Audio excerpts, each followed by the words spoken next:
Halo semua, pada video ini kita akan membahas secara mendalam sesuatu yang sangat penting dan sangat menarik. Apakah Muhammad SAW, Nabi umat Islam, adalah tokoh sejarah atau tokoh dongeng beserta semua bukti dan argumentasinya? Jadi, simak video ini baik-baik, dan sekarang kita dengarkan pengantar dari Menachem Ali dulu ya.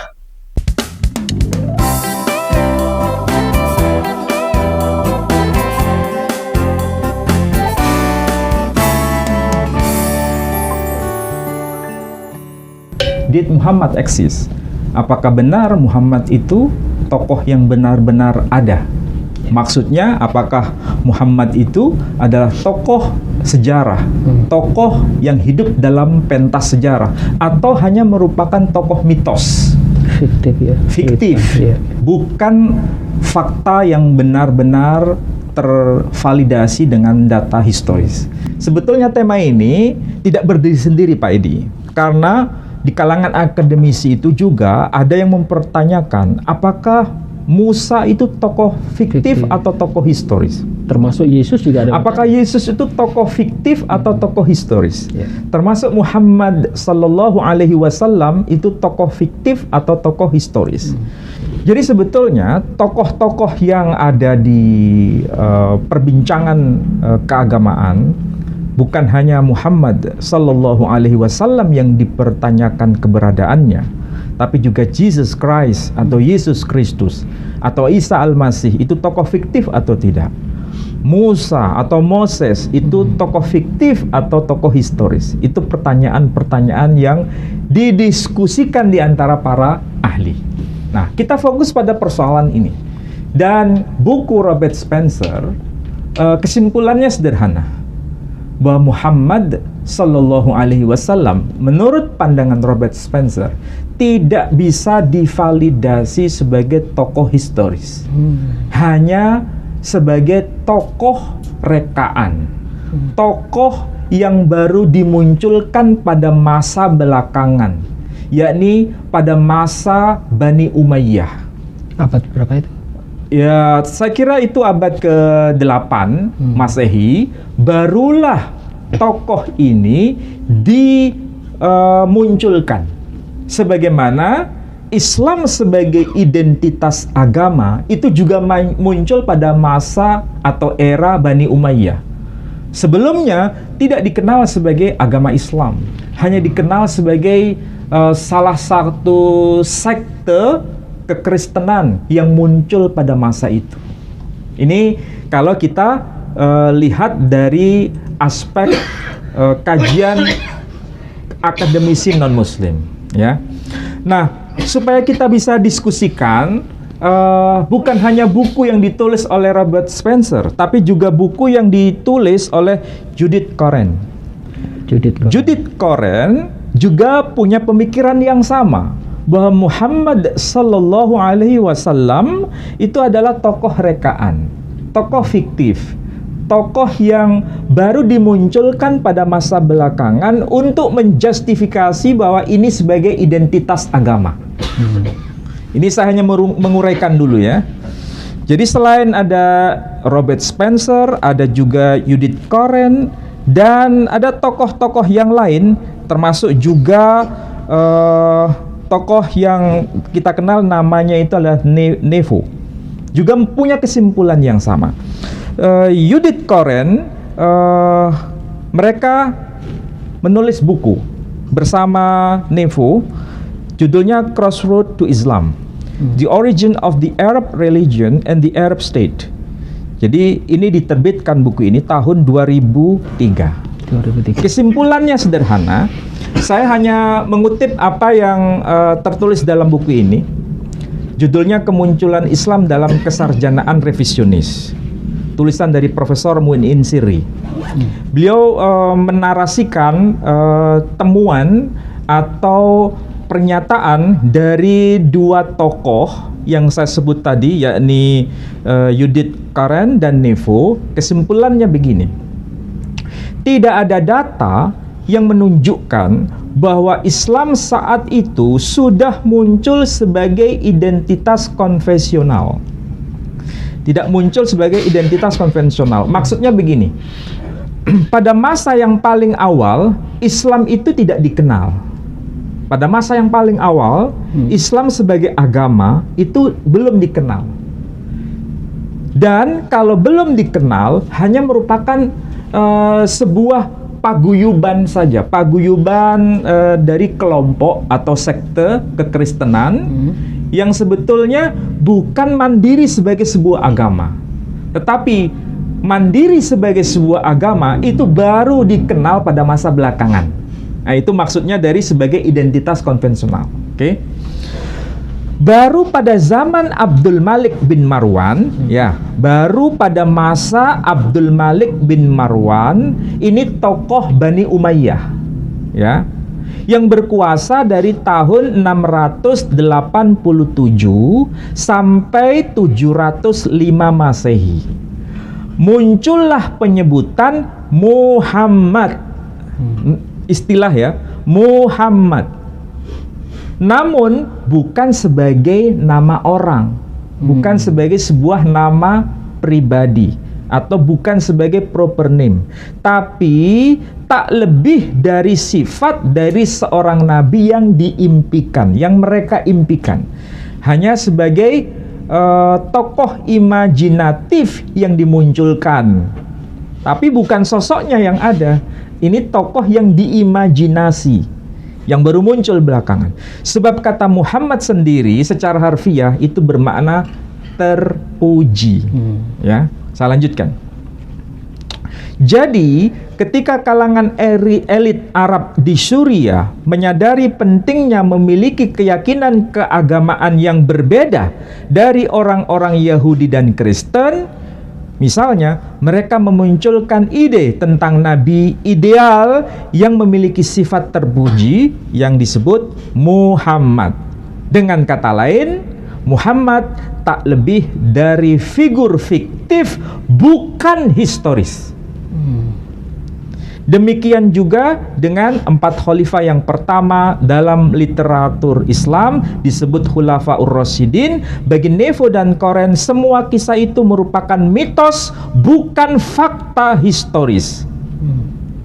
Karena tidak ditemukan referensi tentang mereka dalam data-data arkeologis, termasuk juga koin pada periode awal kemunculan Islam. Nah, kita kalau membaca informasi seperti ini tidak perlu alergi sebenarnya. Tidak perlu marah dulu. Tidak perlu marah, tidak perlu terburu nafsu untuk mengatakan jangan baca buku ini.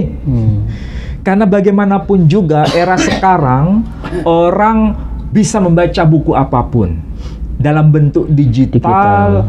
Kita bisa akses. Dalam bentuk buku secara fisik, kita bisa akses. Yang penting, kita harus memperluas bacaan kita dan mencari jawaban di antara buku-buku yang kita baca, mana argumentasinya yang lebih valid.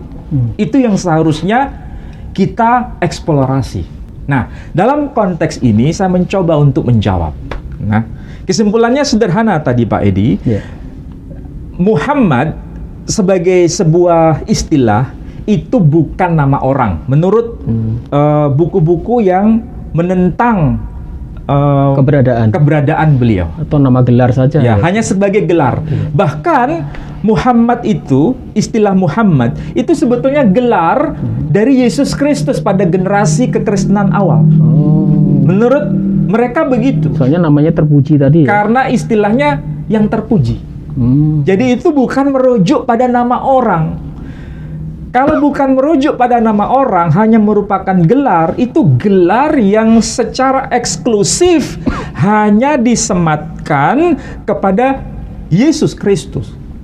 Kemudian umat Islam masa belakangan membentuk komunitas baru, memunculkan tokoh impian, tokoh imajinatif. Gelar Yesus Kristus itu diadopsi untuk sang tokoh baru ini yang kemudian diberi nama Muhammad, yang kemudian umat Islam itu melanggengkannya menjadi tokoh nabi yang kemudian namanya disebut Nabi Muhammad sallallahu alaihi wasallam. Oke? Jadi itu hanya merupakan gelar. Kalau begini, kira-kira umat Islam marah nggak sama saya? Jangan marah. Saya hanya Membaca menyitir dulu. saja. Saya hanya menyuguhkan data. Ini loh, data di kalangan non-Muslim, akademisi non-Muslim, khususnya akademisi yang disebut para revisionis, ya, untuk meragukan tokoh yang bernama Muhammad Sallallahu Alaihi Wasallam. Itu hanya tokoh fiktif, tokoh impian yang direkayasa untuk melegalkan sebuah komunitas agama baru yang disebut Islam. Dan ini ada kaitannya dengan istilah Islam itu sebagai identitas agama itu baru muncul belakangan, bukan pada masa abad ke-7 Masehi, tapi abad setelah abad ke-7. Oke? Nah, kemudian bagaimana cara menjawabnya? Ya, bagaimana? Nah, ini penting. Kalau ini tidak terjawab, pasti akan terjadi kegelisahan. Kalau terjadi kegelisahan, akan terjadi chaos, bahkan terjadi kegamangan. Biasa kan, kalau orang itu kurang literasi, gamang, Marah dulu. marah, kemudian langsung melakukan apa itu, tindakan fisik. Nah, ini yang berbahaya. Dan tidak perlu kita melarang-larang membaca buku. Semua buku kita harus baca, apapun buku itu. Apalagi tapi ini terbitan luar negeri. soalnya. iya, apalagi buku ini terbitan luar negeri dan harus dicari jawaban yang tepat. Ya. Nah, saya hadir di sini bersama Pak Edi harus bisa memberikan solusi. Kira-kira bagaimana ini jawabannya? Untuk menjawab ini. Ya. Oke. Nah, sekarang kita sudah mendengar apa yang disampaikan oleh Menakem Ali dalam podcastnya bersama Edi Prayitno. Para akademisi non-Muslim mengambil kesimpulan bahwa Nabi Muhammad adalah tokoh fiksi.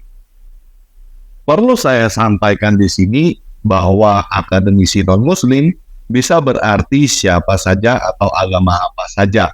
Bisa jadi Kristen, bisa jadi Yahudi, bisa jadi ateis, dan bahkan sebenarnya bisa jadi Muslim juga. Contohnya Profesor Muning Siri yang disebutkan oleh Menakem Ali adalah seorang Muslim. Yehuda Denevo kemungkinan adalah seorang Yahudi. Judith Koren, saya tidak tahu agamanya apa. Mungkin ateis. Dan Robert Spencer, setahu saya adalah seorang Kristen. Nah, pada video ini kita akan mendengarkan pembelaan dari Menakem Ali yang ingin membuktikan bahwa Muhammad adalah tokoh sejarah, bukan tokoh fiksi. Tetapi sebelum itu, kita masih memahami dulu apa yang menjadi masalah sehingga ada yang berpendapat bahwa Muhammad adalah tokoh fiksi. Hal pertama yang perlu kita sepakati bersama adalah Muhammad yang kita maksud adalah Muhammad SAW yang seharusnya lahir pada tahun 571 dan meninggal pada tahun 632. Nah, di dalam cerita tentang Muhammad, kita sering mendengar banyak cerita tentang peperangan, penaklukan, dan lain sebagainya. Tetapi masalahnya, tidak ada satu bukti arkeologi pun yang mencatat tentang semuanya itu pada zaman Muhammad dan para sahabatnya.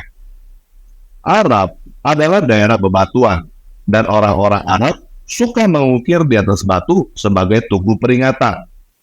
Dari sekian banyak batu yang diukir oleh orang-orang Arab pada zaman Muhammad, tidak ada satupun yang mencatat tentang dia. Bayangkan, dari sekian banyak pengikut Muhammad yang menang perang, tidak ada satu orang pun yang mengukirnya di atas batu. Jangankan catatan tentang perang dan kemenangan yang terjadi, bahkan nama Muhammad pun tidak ada tercatat di dalam bukti arkeologi manapun. Tidak ada di atas batu, tidak ada di atas kertas, tidak ada di atas kulit binatang atau media lainnya. Ada yang aneh nggak?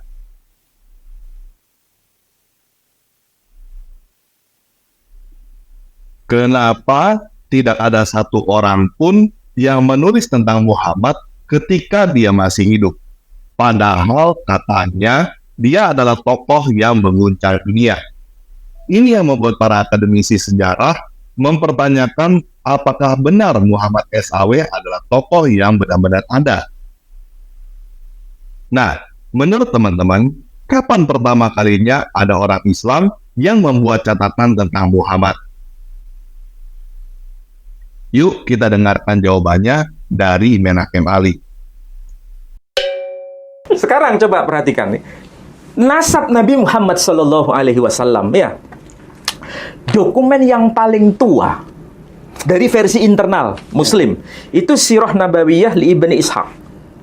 Dia tahun tahun wafatnya itu 151 Hijri, Pak Edi. 150. 151 Hijri. Kalau Imam Muslim tadi tahun berapa ya? Imam Muslim tadi 821 Masehi. Hijriah. 204. Berarti abad ketiga. Abad ketiga sampai keempat. Sampai ketiga. Abad ketiga Hijri wafatnya, ya. Iya. Kalau ini wafat abad kedua Hijri. Iya. Selisih 1 abad. Iya. Ya. Jadi mana yang lebih tua dokumennya? Lebih tua ini. Lebih tua ini. Iya. Jadi dokumen yang paling tua itu bukan kitab hadis, tapi dokumen sirah. Kitab sejarah. Sirah Nabawiyah. Kitab sejarah, bukan dokumen nasab, ya. Dikarang oleh siapa tadi? Ibnu Ishaq. Oh. Di sini disebutkan nama Nabi Muhammad, ini keturunan siapa ada. Nah, seperti yang dikatakan oleh Menachem Ali, catatan tertua yang ditulis oleh orang Islam tentang Muhammad adalah Sirah Nabawiyah karangan Ibnu Ishaq. Kapan, di mana, kenapa Ibnu Ishaq menulis Sirah Nabawiyah? Kita tidak tahu pasti, karena Sirah Nabawiyah karya Ibnu Ishaq ini sendiri sudah hilang. Tetapi yang pasti antara tahun 704 sampai 769, karena itulah tahun kelahiran dan kematian Ibnu Ishaq. Kemungkinan besar Ibnu Ishaq menulis setelah tahun 750 ketika dia berusia 46 tahun di Bait Al-Hikmah yang dibangun oleh dinasti Abbasiyah atas pesanan dan sponsor Khalifah Al-Mansur. Dinasti Abbasiyah mempunyai kepentingan legitimasi kekuasaan yang direbut dari dinasti Umayyah, yaitu membuat narasi bahwa mereka adalah keturunan Abbas bin Abdul Muthalib yang merupakan paman Nabi. Benarkah Abbas bin Abdul Muthalib adalah paman Nabi? Entahlah. Yang pasti, kita tidak menemukan catatan tentang Muhammad dari dinasti Umayyah. Entah karena catatan tentang Muhammad dari dinasti Umayyah dibakar dan dimusnahkan oleh dinasti Abbasiyah, atau karena memang Muhammad adalah tokoh dongeng yang dikarang oleh dinasti Abbasiyah. Satu hal yang pasti, seperti yang kita dengar dari Menachem Ali, Sirah Nabawiyah adalah catatan tertua yang ditulis oleh umat Islam tentang Muhammad. Jadi, selama 118 tahun sejak kematian Muhammad, tidak ada satu orang Islam pun yang menulis tentang dia. Padahal katanya Muhammad adalah tokoh sentral yang sangat penting bagi Islam, nabi terakhir yang mendapatkan wahyu dari Allah SWT. Ada yang aneh nggak? Kenapa 118 tahun setelah kematian Muhammad, baru ada orang Islam yang menulis tentang dia? Oleh karena itu, jika kita lepaskan keimanan bahwa Muhammad pasti adalah tokoh sejarah, maka kita akan menarik kesimpulan bahwa tokoh Muhammad adalah tokoh fiksi yang dibuat oleh dinasti Abbasiyah demi kepentingan legitimasi kekuasaan. Coba kita perhatikan lagi ya. Muhammad meninggal pada tahun 632. Ibnu Ishaq lahir pada tahun 704 dan meninggal pada tahun 768. Artinya, Ibnu Ishaq baru lahir 72 tahun setelah Muhammad meninggal. Artinya, sudah jelas Ibnu Ishaq bukan saksi mata yang pernah bertemu dengan Muhammad. Dari mana Ibnu Ishaq bisa membuat buku sedemikian tebal dan detail tentang kehidupan Muhammad, sedangkan dia sendiri tidak pernah bertemu dengan Muhammad? Apakah dari orang-orang yang pernah bertemu dengan Muhammad? Kalaupun Muhammad adalah tokoh sejarah dan ada orang-orang yang pernah bertemu dengan Muhammad, mereka semua sudah meninggal ketika Ibnu Ishaq menulis cerita tentang Muhammad. Apakah dari bukti arkeologi dan catatan lain? Tidak mungkin. Karena seperti yang sudah kita katakan sebelumnya, Sirah Nabawiyah ini adalah catatan pertama yang ditulis oleh umat Islam tentang Muhammad. Selama 118 tahun setelah kematian Muhammad, tidak ada satu orang Islam pun yang menulis tentang dia. Jadi, ada dua kemungkinan dari mana Ibnu Ishaq mendapatkan cerita tentang Muhammad. Yang pertama adalah dari tradisi lisan, atau kata lainnya adalah dari cerita rakyat, dari mulut ke mulut. Ini sangat mungkin terjadi, karena bisa kita lihat buktinya dalam berbagai hadis. Kata si ini, dari si itu, dari si ini, dari si itu. Muhammad lakukan ini atau berkata itu, setelah lewat beberapa generasi. Kemungkinan yang kedua, Ibnu Ishaq menghayal atau mengarang cerita fiksi tentang Muhammad. Bisa jadi isi sirah nabawiyah murni dari cerita rakyat, atau murni dari imajinasi Ibnu Ishaq, atau kombinasi dari keduanya, gabungan antara cerita rakyat dengan imajinasi Ibnu Ishaq. Tetapi bagaimanapun juga, baik cerita rakyat maupun imajinasi Ibnu Ishaq, keduanya tidak bisa disebut sebagai peristiwa sejarah yang sungguh terjadi. Nah, walaupun demikian, cerita fiksi bukan berarti tidak ada tokoh sejarah yang melatar belakanginya. Ada banyak tokoh atau cerita fiksi yang terinspirasi dari tokoh sejarah. Contohnya Santa Claus. Santa Claus adalah tokoh fiksi yang terinspirasi dari tokoh sejarah Santo Nicholas. Contoh lain, Tong Sam Chong, biksu fiksi yang ada di dalam cerita Sun Gokong. Dia terinspirasi dari tokoh sejarah biksu Xuan Chang. Dracula, tokoh fiksi yang terinspirasi dari tokoh sejarah Pangeran Wallachia, Flat ketiga. James Bond, tokoh fiksi yang terinspirasi dari tokoh sejarah agen rahasia Perang Dunia Kedua bernama Leo Thomas. Masih banyak tokoh dan cerita fiksi yang terinspirasi dari sejarah. Dan kenyataannya, tokoh dongeng lebih terkenal daripada tokoh aslinya, karena ceritanya lebih seru dan lebih wah. Contohnya, Santo Nicholas tidak bisa terbang. Santa Claus bisa terbang dengan menggunakan kereta rusa. Santa Claus jauh lebih terkenal daripada Santo Nicholas. Selain itu, walaupun tokohnya adalah tokoh sejarah, belum tentu ceritanya adalah cerita sejarah. Contohnya, ada cerita Yesus yang menikah dengan Maria Magdalena. Yesus adalah tokoh sejarah, dan Maria Magdalena juga adalah tokoh sejarah. Tetapi, cerita Yesus menikah dengan Maria Magdalena adalah cerita fiksi khayalan yang tidak pernah terjadi. Nah, balik ke tokoh yang kita bahas pada video ini, Muhammad SAW. Saya sudah menerangkan hal ini di dalam video-video lain di dalam playlist kritik sejarah. Menurut saya, salah satu tokoh sejarah yang menginspirasi tokoh Muhammad adalah Iyas Ibnu Qabsyah. Salah satu bukti Iyas Ibnu Qabsyah adalah tokoh asli Muhammad SAW ada di dalam hadis Muslim nomor 3322 tentang surat Kaisar Heraklius kepada dalam kurung Muhammad. Di dalam catatan Islami itu, Heraklius mengenali dalam kurung Muhammad dengan nama Ibnu Abu Qabsyah. Siapakah Ibnu Abu Qabsyah? Ibnu Abu Qabsyah artinya anak Pak Qabsyah. Bukankah Muhammad SAW itu anaknya Abdullah? Kok bisa jadi anaknya Pak Qabsyah? Nah, ada satu orang terkenal pada zaman itu yang tercatat di dalam sejarah. Namanya adalah Iyas Ibnu Qabsyah. Dia adalah seorang gubernur di daerah Kufa yang dulu disebut Al-Hira. Apakah cerita tentang Muhammad sama dengan cerita tentang Iyas Ibnu Qabsyah?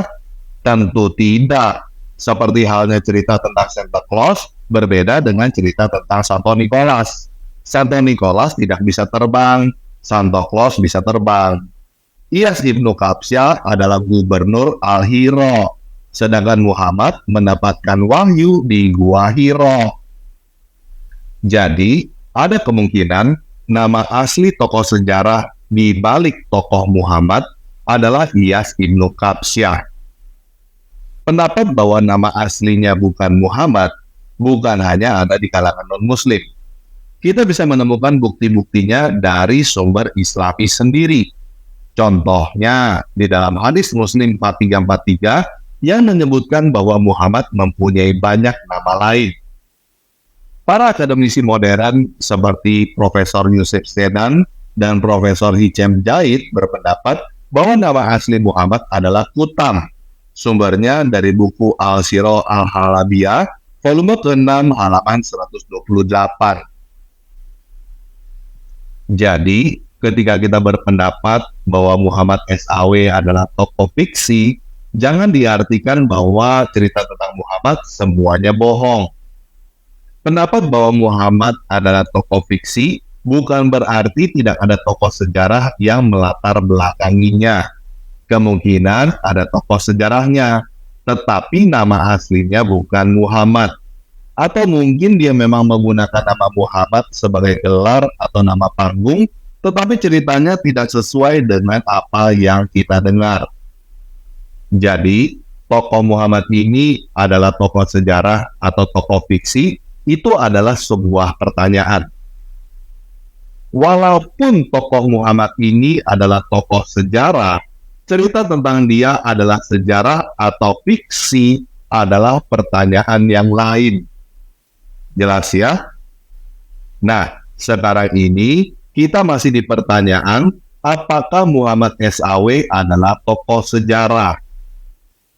Nah, tadi Merakem Ali ada menyebut pendapat bahwa Muhammad adalah gelar untuk Yesus Kristus. Sekarang Pak Edi harus catat betul bahwa Khalifah Abdul Malik bin Marwan itu berkuasa tahun 687 sampai 705 Masehi. 600 Ya, berarti abad ke-7 sampai abad ke-8 awal. Ya, beliau berkuasa pada akhir abad ke-7 hingga pada abad 8 awal. Beliau menjadi seorang khalifah. Pada masa beliau memang ditemukan semacam koin. Ditemukan koin karena beliau menjadi penguasa itu sudah mengeluarkan koin. Koin itu mata uang dalam bentuk logam. Ini mata uang di Arab nih. Mata uang yang berlaku pada masa itu. Nah, kemudian namanya mata uang itu kan ada gambar. Ya. Ada gambar kaisar, kaisar anu, kaisar itu, kaisar ini dan sebagainya. Atau tulisan. Dan ada tulisan. Dan kebetulan tulisan itu yang memunculkan nama Muhammad itu ada. Oh, ada namanya Muhammad. Ada. Tetapi itu tidak dipahami sebagai nama orang. Oh. Di zaman itu ya? Di zaman itu ini menurut para pengkaji dan sekaligus pengkritik Islam, itu bukan dipahami sebagai nama orang. Itu hanya merupakan gelar. Gelar saja. Gelar kepada siapa? Gelar kepada sang tokoh utama Yesus Kristus. Karena di situ ada simbol salibnya. Oh, ada salibnya. Ada salibnya. Oh. Jadi logika berpikir waktu itu dan sekaligus para pengkaji era kini menyebutkan kalau ini gambarnya salib, kemudian muncul nama Muhammad di situ. Ini tidak mungkin merujuk pada tokoh yang bernama Muhammad Sallallahu Alaihi Wasallam. Karena ini yang mengeluarkan adalah pemerintahan siapa?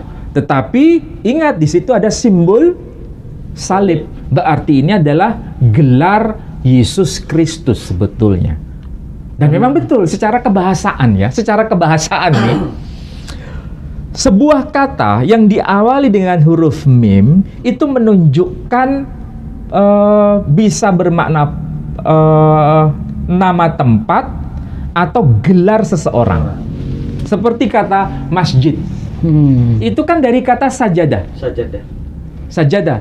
Kalau masjid dibunyikan masjid berarti tempat bersujud. Kemudian nama Muhammad juga begitu. Nama Muhammad itu artinya orang yang terpuji. Lalu siapa orang yang terpuji? Ya siapapun. Siapapun bisa menjadi pemilik dari sifat itu, sehingga disebut Muhammad. Tetapi dalam pemahaman mereka itu adalah gelar Yesus Kristus, bukan merujuk pada personal name atau proper name. Terus terang, saya tidak sepakat dengan pendapat ini. Ada pendapat lain bahwa Muhammad adalah gelar yang bisa dipakai untuk siapapun juga yang menjadi pemimpin pada saat itu. Oke? Nah, kemudian dia ada sedikit menyebut tentang koin. Jadi begini, salah satu bukti arkeologi tertua yang tercatat kata atau nama Muhammad adalah koin yang diterbitkan oleh Abdul Malik bin Marwan pada tahun 685 sampai 686. Kalau teman-teman mau lihat data-data koin seperti ini yang cukup lengkap, teman-teman bisa cari di situs islamicawareness.org. Di situs islamicawareness.org itu, teman-teman bisa menemukan berbagai bukti arkeologi Islam yang cukup lengkap, bukan hanya koin. Prasasti-prasasti yang tertulis di atas batu juga ada di situ. Tadi saya berkata bahwa tidak ada satupun nama Muhammad yang tertulis di atas satu batu pun, karena saya sudah riset di situs islamicawareness.org ini. Nah, di koin Abdul Malik bin Marwan pada tahun 685 sampai 686 tertulis Bismillah Muhammad Rasulullah. Nah, tadi Menachem Ali sudah menjelaskan bahwa Muhammad kemungkinan adalah gelar yang berarti terpuji. Dan Menachem Ali juga sudah menjelaskan bahwa ada pendapat yang terpuji di situ maksudnya adalah Yesus Kristus. Tetapi saya mau memberikan satu alternatif pendapat yang lain, yaitu ada kemungkinan yang dimaksud dengan yang terpuji di situ adalah Abdul Malik bin Marwan itu sendiri. Tetapi terlepas siapa yang dimaksud dengan Muhammad di koin itu, kenyataannya koin itu adalah salah satu bukti arkeologi tertua yang tercatat nama Muhammad. Muhammad meninggal pada tahun 632 dan koin itu baru ada pada tahun 685. Jadi ada selisih 53 tahun dari kematian Muhammad sampai bukti arkeologi pertama yang mencatat nama Muhammad. Selain itu, sebenarnya ada bukti arkeologi tertua lainnya yang mencatat nama Muhammad, yaitu ukiran di Dome of the Rock yang dibangun oleh Abdul Malik bin Marwan juga pada tahun 691. Jadi, 59 tahun setelah kematian Muhammad, baru ada seseorang yang dianggap pemimpin Muslim menulis kata Muhammad di atas batu. Itu pun belum tentu artinya adalah Muhammad SAW si Nabi. Bisa jadi Abdul Malik menulis Muhammad Rasulullah itu maksudnya terpujilah utusan Allah. Entah maksudnya Yesus Kristus atau maksudnya adalah dirinya sendiri. Tetapi anggaplah Muhammad yang dimaksud adalah Muhammad SAW. Pertanyaannya masih tetap sama. Kenapa baru ada orang Islam yang mengabadikan nama Muhammad di atas batu dan koin setelah 53 tahun kematiannya? Kenapa tidak ada bukti arkeologi, baik berupa prasasti, koin, atau catatan dalam bentuk apapun tentang Muhammad ketika dia masih hidup? Jelas ya? Nah, sekarang kita akan mendengarkan pembelaan dari Menachem Ali untuk membuktikan Muhammad adalah tokoh sejarah. Kita mesti memahami kepentingan Menachem Ali dan umat Muslim dalam hal ini. Salah satu dasar iman Islam adalah bersaksi bahwa Muhammad adalah Nabi. Bersaksi. Bagaimana jadinya jika ternyata Muhammad adalah tokoh dongeng? Bukankah hal ini berarti semua Muslim bersaksi palsu? Bayangkan jika ada orang yang bersaksi bahwa Tuhan mengutus Doraemon kepada Nobita, lalu dia percaya bahwa kesaksiannya itu bisa membawa dia masuk surga. Padahal dia tidak pernah bertemu dengan Doraemon dan Nobita. Terlebih lagi, Doraemon dan Nobita adalah tokoh dongeng. Tentunya kita akan berkata bahwa orang ini bodoh atau gila. Jadi, jika Muhammad ternyata adalah tokoh fiksi, tokoh dongeng karangan Ibnu Ishaq, semua tentang Islam hancur berantakan.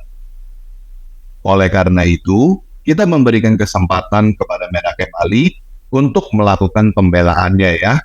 Kita simak baik-baik, dan nanti kita akan bahas apakah pembelaan Menachem Ali dapat diterima. Oke? Nah, pertanyaannya sekarang, apakah betul istilah Muhammad itu hanya merupakan gelar atau sifat seseorang dan bukan merujuk pada nama orang? Apakah betul?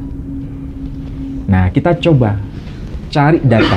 Data apa itu? Data yang ditulis sezaman dengan era wafatnya Nabi umat Islam ya. Lihat itu data Doktrina Yaqubi dulu Pak Edi. Ini Doktrina Yaqubi. Di sini disebutkan, ini data yang sangat valid dan diakui oleh mereka yang mengkritik Islam itu sendiri. Bahkan mereka yang punya haluan pemikiran sebagai pemikir revisionis. Bahwa buku yang disebut Doktrina Yaqubi itu ditulis paling akhir berdasarkan pembuktian kajian manuskrip itu tahun 634 Masehi. Oke, 634 Masehi. Itu paling akhir. Berarti ini data yang belakangan atau data yang paling awal? Awal. Data yang paling awal. Kenapa kita mengatakan ini data yang paling awal dan disepakati oleh mereka termasuk Spencer Trimmingham, kemudian Judith Karen dan Nevo sebagai para pengkaji dari akademisi yang disebut revisionis, yang mengkritik Islam ya. Disepakati, 634 Masehi, tidak terbantah. Ya, ditulis dalam bahasa apa? Dalam bahasa Yunani. Ketika ditulis dalam bahasa Yunani, di sini disebutkan ada frase penting. Frase pentingnya apa? Di sini disebutkan otiho propetes, disebut otiho propetes ene pane erhomenos metaton sarachenon. Maksudnya akan muncul ho propetes, nabi itu yang muncul dari kalangan apa? Ton sarakenon, dari kalangan orang yang disapa sebagai kaum Sarasen. Ingat, kata-kata ho propetes artinya sang nabi itu. Berarti kalau disebut sang nabi itu ada sosoknya, bukan berarti merujuk pada Yesus Kristus, Nabi soalnya, tapi merujuk pada tokoh selain Yesus Kristus. Karena di sini ada sambungannya, yakni kata Sarakenon. Sang nabi itu berasal dari kalangan kaum Sarakenon, Sarasen. Pertanyaannya, kalau nabi itu yang dimaksud Yesus, apakah Yesus berasal dari kalangan Sarasen? Bukan. Berarti ini nabi yang berasal dari kalangan Sarasen, Bani Arab. Siapa itu Sarasen? Nanti dulu. Yang penting di sini disebutkan seorang nabi, bahkan disebut nabi itu dari kalangan Sarasen. Berarti ini tokoh historis atau tokoh fiktif? ya, historis. Tokoh historis, tokoh historis. Lalu siapa namanya? Nggak disebut memang. Ya. Nggak disebut. Berarti kalau ini tokoh historis disebut hanya sebagai ho propetes, nabi itu punya nama enggak? Punya nama. Pasti punya nama. Meskipun nggak disebut namanya dalam teks ini. Tapi minimal dokumen ini membuktikan ini tahun 634 Masehi. Nah, sekarang kita bandingkan dengan data Muslim. Nabi kita ini yang bernama Muhammad sallallahu alaihi wasallam itu lahir tahun 571 Masehi. 571. Meninggal wafat tahun 632 Masehi.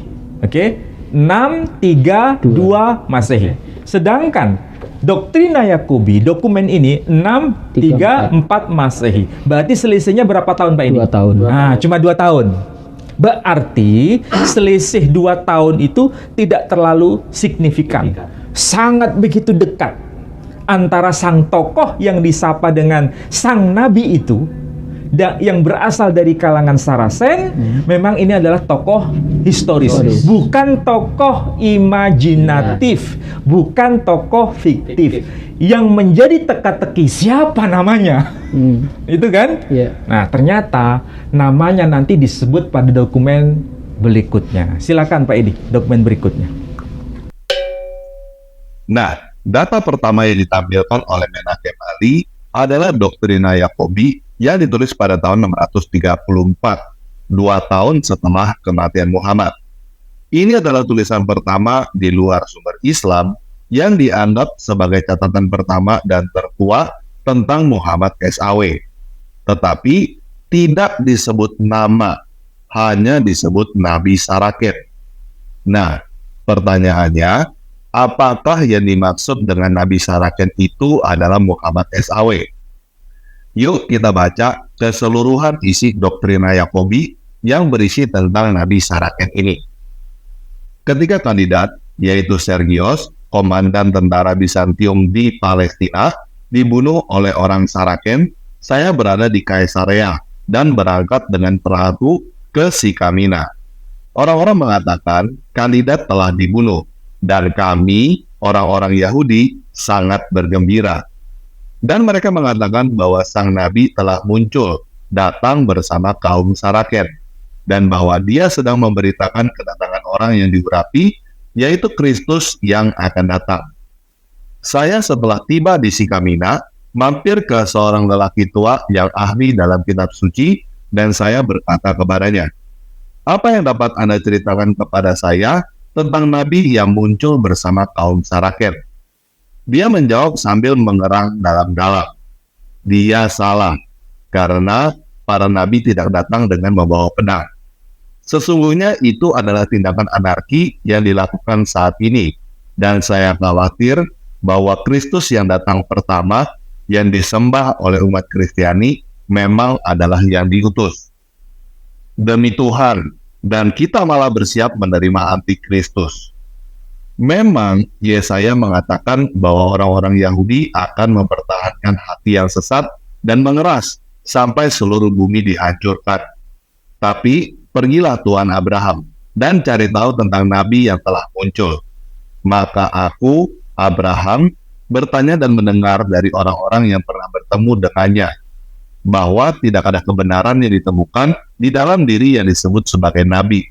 Yang ada hanyalah pertumpahan darah manusia. Dia juga mengatakan bahwa dia memiliki kunci surga yang sungguh luar biasa. Jadi, isi Doktrina Yakobi ini adalah catatan dari seorang Yahudi bernama Abraham yang memberitahukan pada tahun 634 Palestina diserang oleh kaum Saraken dan nabinya. Nah, sebenarnya ada satu dokumen lagi yang terlewatkan oleh Menachem Ali. Mungkin karena dia kurang literasi. Dokumen ini bukan hanya mendukung Doktrina Yakobi, tetapi juga bisa dikatakan menyebut nama Muhammad secara eksplisit. Nama dokumen ini adalah The Chronicle of 640 atau Kronik 640 yang ditulis oleh Thomas the Presbyter atau Penatua Thomas. Penatua Thomas mencatat seperti ini. Pada tahun 634, Indiksi 7, pada hari Jumat 4 Februari, pada jam ke-9, terjadi pertempuran antara Romawi dan Muhammad dari Tayaye di Palestina, 12 mil sebelah timur Gaza. Orang-orang Romawi melarikan diri, meninggalkan para bangsawan yang dibunuh oleh orang-orang Arab. Sekitar 4.000 penduduk desa Palestina yang miskin terbunuh di sana, baik orang-orang Kristen, Yahudi, dan Samaria. Orang-orang Arab menghancurkan seluruh wilayah. Jadi, kalau Menachem Ali mau membuktikan bahwa Muhammad bukan hanya digunakan sebagai gelar untuk Yesus Kristus, sebenarnya menggunakan Kronik 640 aja sudah cukup. Selain itu, kedua dokumen ini sama-sama menceritakan tentang peristiwa penyerangan di daerah Palestina oleh orang-orang Arab pada tahun 634. Maka kita bisa mengambil kesimpulan bahwa Nabi Saraken yang disebut di Doktrina Yakobi kemungkinan namanya memang disebut Muhammad. Tetapi kembali pertanyaannya adalah apakah Nabi Saraken yang disebut Muhammad itu adalah Muhammad SAW, nabinya umat Islam? Ada beberapa fakta yang mengharuskan kita untuk berkata tidak. Yang pertama adalah peristiwa yang dicatat oleh dua dokumen ini terjadi pada tahun 634. Sedangkan pada saat itu Muhammad SAW, nabinya umat Islam, sudah meninggal. Muhammad SAW meninggal pada tahun 632. Yang kedua, tidak ada catatan dari sumber-sumber Islam bahwa Muhammad SAW pernah menyerang Palestina. Jadi, Muhammad Nabi Saraken yang dimaksud oleh Doktrina Yakobi dan Kronik 640 bukan Muhammad SAW, Nabi Islam. Tentunya sekarang jadi timbul pertanyaan, kalau bukan Muhammad SAW, siapa Muhammad Nabi Saraken yang menyerang Palestina? Menurut catatan Islami, orang Islam pertama yang menyerang Palestina adalah penerus Muhammad yang bernama Umar bin Khattab, tetapi tahunnya 637, bukan 634. Jadi, dua catatan tentang Muhammad Nabi Saraken yang menyerang Palestina pada tahun 634 bukan Muhammad SAW, bukan Umar bin Khattab, dan tidak cocok dengan sumber-sumber Islami. Jika bukan Muhammad SAW dan juga bukan Umar bin Khattab, siapa Muhammad Nabi Saraken yang menyerang Palestina ini? Di dalam Kronik 640, dia disebut Muhammad dari Tayaye. Jadi, kemungkinan dia adalah Iyas ibnu Kabsyah, mantan gubernur Al-Hira. Karena Iyas ibnu Kabsyah adalah pemimpin suku Arab Tayaye pada saat itu. Dan gelar Muhammad adalah gelar untuk pemimpin. Jadi, kata Tayaye di situ adalah satu bukti lagi bahwa Muhammad yang dimaksud bukan Muhammad SAW, Nabi Islam. Karena Muhammad SAW, Nabi Islam bukan dari suku Tayaye, tetapi dari suku Quraisy. Oleh karena itu, Menachem Ali yang mencomot kata Nabi Saraken dari Doktrina Yakobi dan langsung mengambil kesimpulan bahwa itu pasti Nabi Muhammad SAW adalah kesimpulan yang sangat terlalu dini. Itu adalah cacat logika yang disebut jumping to conclusion, loncat ke kesimpulan. Jadi, dari dokumen yang dibawa oleh Menachem Ali ini, kita bukan mendapatkan bukti bahwa Muhammad SAW adalah tokoh sejarah, tetapi sekarang kita punya Muhammad SAW, Nabi Islam, yang menurut Islam meninggal pada tahun 632, dan Muhammad Tayaye, Nabi Saraken, yang menurut Yakobi dan Thomas menyerang Palestina pada tahun 634. Dari sini kita bisa mengambil beberapa kemungkinan kesimpulan. Yang pertama, Muhammad Tayaye, Nabi Saraken yang menyerang Palestina pada tahun 634 bukan Muhammad SAW, Nabi Islam yang meninggal pada tahun 632. Yang kedua, bisa saja kita memaksakan kesimpulan bahwa Muhammad Tayaye, Nabi Saraken adalah Muhammad SAW, Nabi Islam. Tetapi kita harus mengambil kesimpulan bahwa cerita tentang Muhammad SAW yang meninggal pada tahun 632 dan tidak pernah menyerang Palestina di dalam Sirah Nabawiyah yang ditulis oleh Indonesia setelah tahun 750 adalah cerita fiksi. Karena sebenarnya Muhammad SAW masih hidup dan menyerang Palestina pada tahun 634, tetapi dibikin mati pada tahun 632 oleh Ibnu Hisham. Jelas ya? Jadi, dokumen pertama yang ditampilkan oleh Menachem Ali ini tidak membuktikan bahwa Muhammad SAW adalah tokoh sejarah. Yuk kita lanjut dengan bukti lain yang disajikan oleh Menachem Ali. Nah, ya, dokumen berikutnya ini. Ini adalah dokumen yang ditulis dalam bahasa Yunani. Sama persis seperti dokumen Doktrina Yakobi yang ditulis dalam bahasa Yunani, yang dokumen itu tarikhnya 634 Masehi. Dokumen ini karya siapa? Dokumen ini adalah karya seorang doktor teologi, Bapak Gereja Purba. Siapa beliau? Namanya John Damaskene atau John Damascus atau Yohanes Damascus. Jadi kalau saudara kita kaum Katolik, Kristen Katolik ataupun Kristen Ortodok, dokumen ini dianggap yang paling sahih di antara dokumen-dokumen yang lain.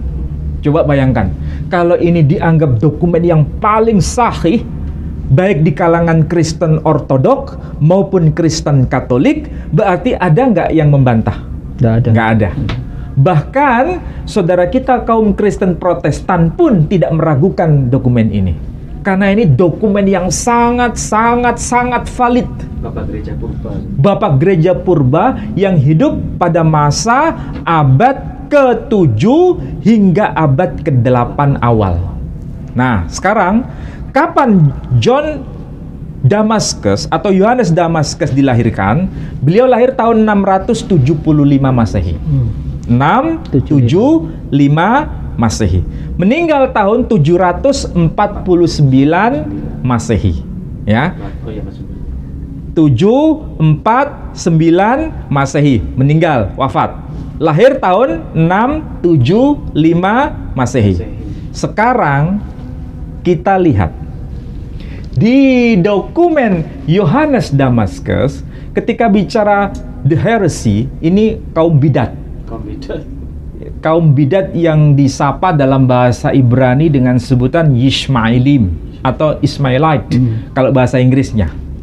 Kaum Ismailite, orang-orang Ismail. Nah, di sini disebutkan ada satu istilah. Ini istilah merujuk pada gelar atau merujuk pada nama orang. Lihat di sini, ada kata Mamet Eponomatsomenos. Ada Mamet Eponomatsomenos. Kalau diterjemahkan, ada orang yang bernama Mamet. Oh, gitu. Berarti kalau begitu, ini gelar atau nama orang? Nama orang emang. Nama orang. Tapi nama orang ini dalam bahasa Yunani kenapa disebut Mamet? Karena ingat, bahasa Yunani tidak mengenal huruf H. H-nya nggak ada berarti. Hanya jadi hilang. Oh, Muham. Jadi Mumet, H. huruf H hilang. Karena huruf H itu adanya dalam bahasa Arab dan adanya dalam bahasa Ibrani. Oh, Huruf het. Kalau bahasa Arabnya ha. Kalau disebut bahasa Arabnya Muhammad, bahasa Ibraninya Muhammad. ya sama. Bisa Mahmad, bisa Mehmet, ya kan? Bisa Muhammad. Jadi huruf H-nya ada.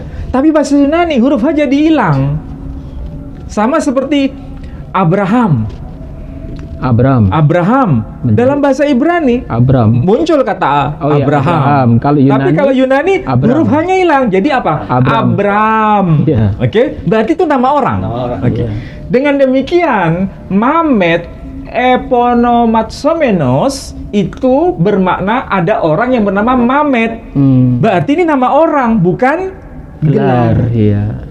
Lalu ini kepada siapa? Apakah ini gelar Yesus Kristus? Bukan, nama orang. Bukan. Jadi kalau begitu, kesimpulannya sederhana. Adakah gelar Mamet yang dialamatkan kepada Yesus Kristus dalam dokumen bahasa Yunani? Zero. Tidak ada.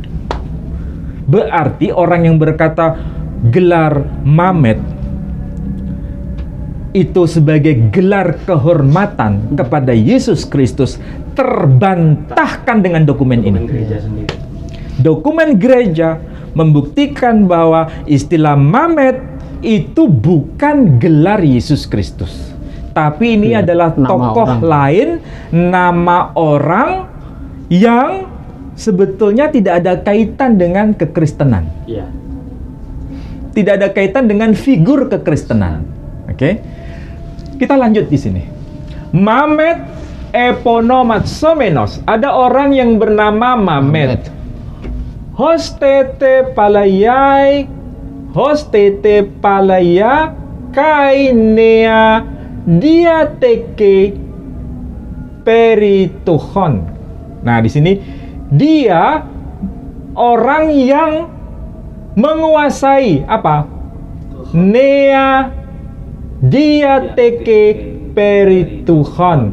Nea itu baru. Diateke lama. Jadi dia itu orang yang menguasai perjanjian baru dan perjanjian lama. Maksudnya dia menguasai gitu. Dia menguasai. Masya Allah. Berarti Nabi Muhammad itu dikatakan Nabi menguasai kitab ya? Menjiplak.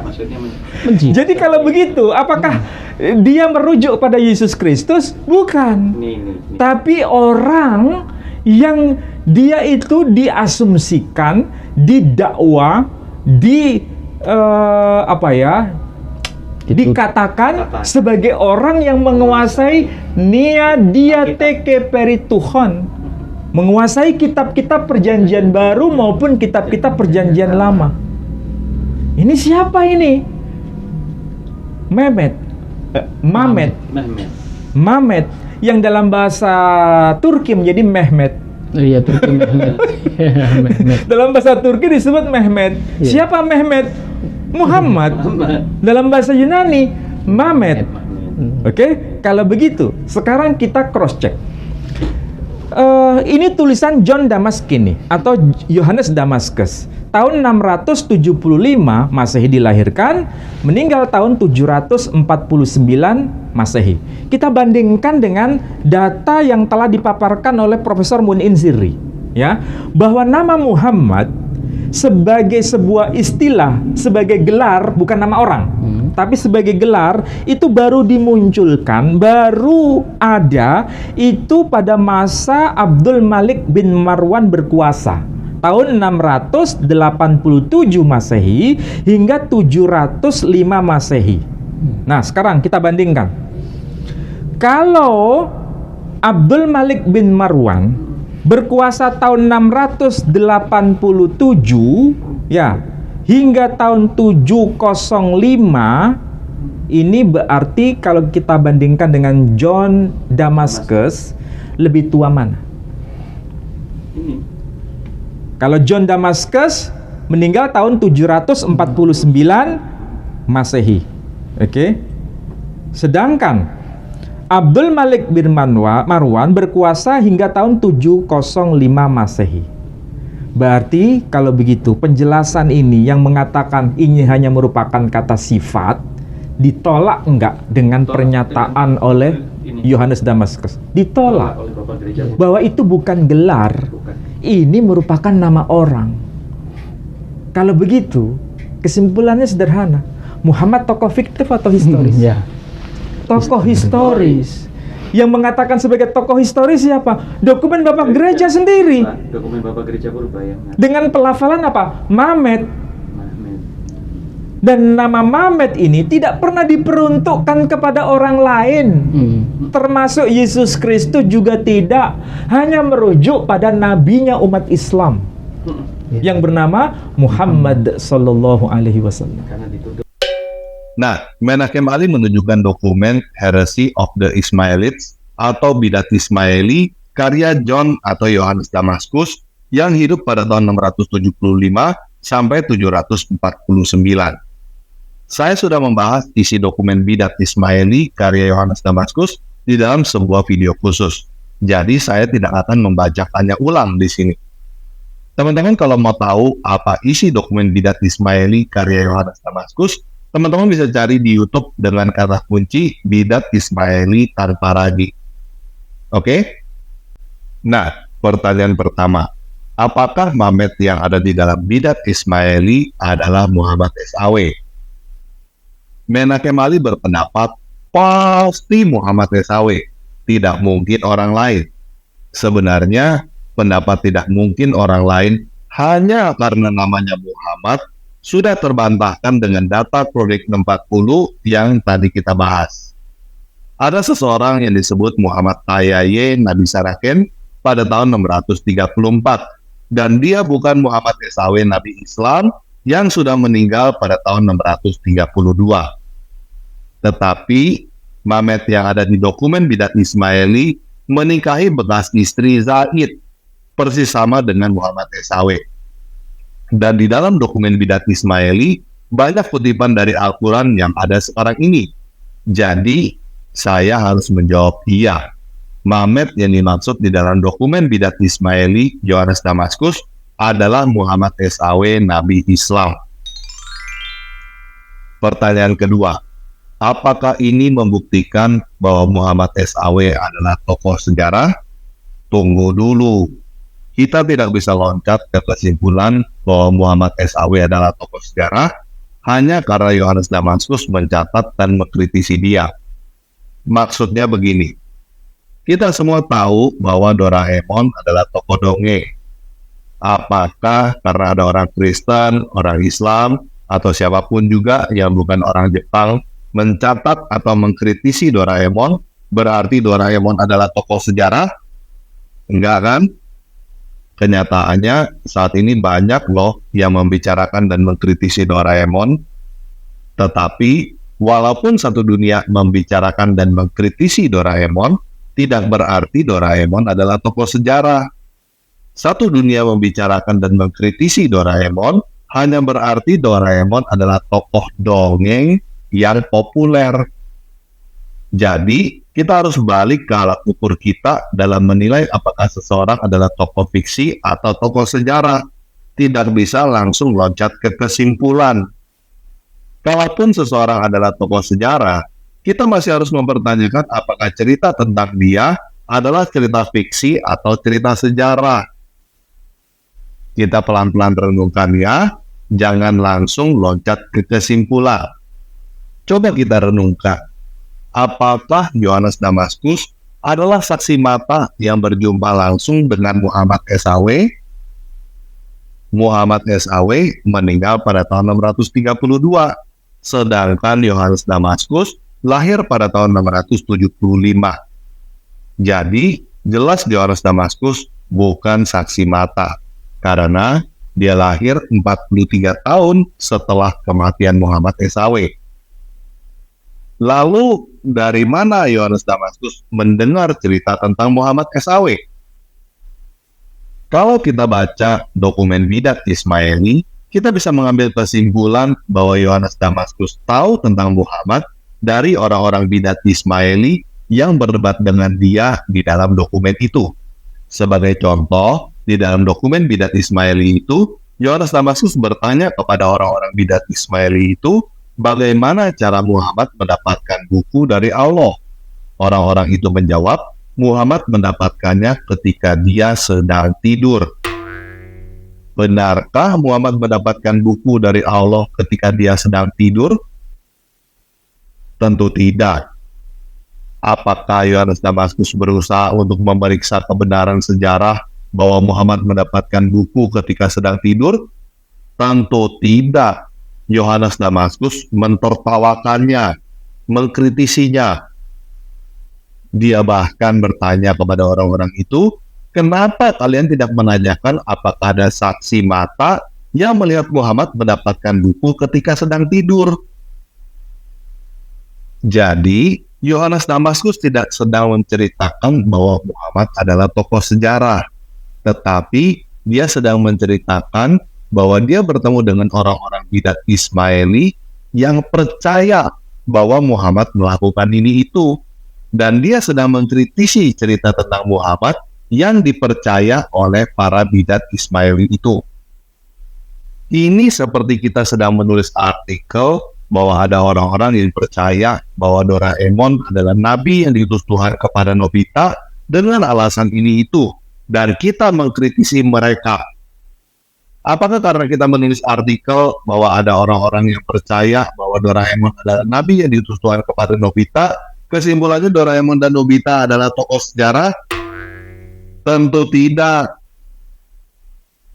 Lagi pula, Yohanes Damaskus juga mencatat bahwa Hajar Aswad adalah kepala berhala Dewi Afrodit.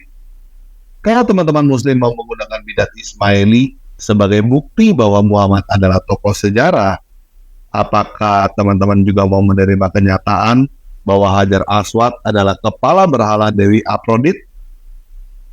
Nggak mau kan? Jadi, apakah dokumen Bidat Ismaili Yohanes Damaskus membuktikan bahwa Muhammad SAW adalah tokoh sejarah? Tidak. Yohanes Damaskus hanya membuktikan bahwa bidat Ismaili sudah ada pada zaman dinasti Umayyah, setidaknya antara tahun 675 sampai 749. Pada waktu itu, para bidat Ismaili ini belum menyebut diri mereka sendiri Islam atau Muslim. Mereka menyebut diri mereka Saraken.